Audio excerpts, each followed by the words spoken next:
রাধে রাধে বন্ধুরা, তৃপ্তি ব্যানার্জির ইউটিউব চ্যানেলে আপনাদেরকে স্বাগত জানাই। আজকের ব্রেকফাস্টে থাকছে রুটি, দুধ চা আর চপ। বাজার চলে এসেছে, মাছগুলোকে ধুয়ে আমি নুন হলুদ মাখিয়ে রাখলাম, তারপর ভাতটাও বসিয়ে দিলাম। আজকে রান্না করব নিরামিষ ওলের ডালনা। কড়াইয়ের মধ্যে তেলটা দিয়ে দিয়েছি, ফোড়নটা দিলাম, এরপর ওলগুলোকে দিয়ে দিচ্ছি, হলুদ দিয়ে একটু নাড়াচাড়া করে নিচ্ছি, তারপর আদা জিরে বাটা দিলাম, তারপর জিরে গুঁড়ি, নুন, মিষ্টি, কাঁচা লঙ্কা, সব শেষে একটু জল ঢেলে ঢাকাটা দিয়ে দিচ্ছি সেদ্ধ হওয়ার জন্য। নামাবার আগে এতে একটু লেবুর রস দিয়ে দেবো।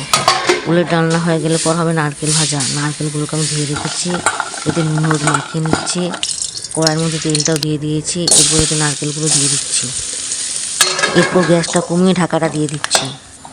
নারকেল ভাজা হয়ে গেল, আর তেলটাও বেড়ে গেল, আর উচ্ছেটা কাটা ছিল সেখানে একটু নুন হলুদ মাখিয়ে ওই তেলের মধ্যে দিয়ে দিচ্ছি।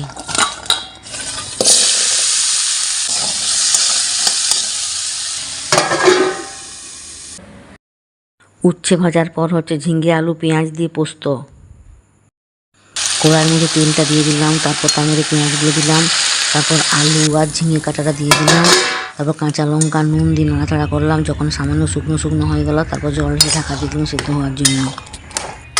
সেদ্ধ হয়ে গেল, এরপর পোস্ত দিয়ে নাড়াচাড়া করে নামিয়ে নিচ্ছি। সব শেষে হচ্ছে মাছের কালিয়া।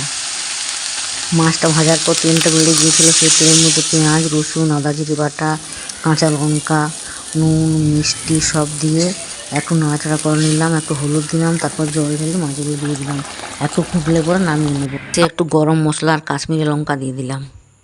আমার আজকে রান্না কমপ্লিট। আজকে রান্না করেছি ভাত, মাছের কালিয়া,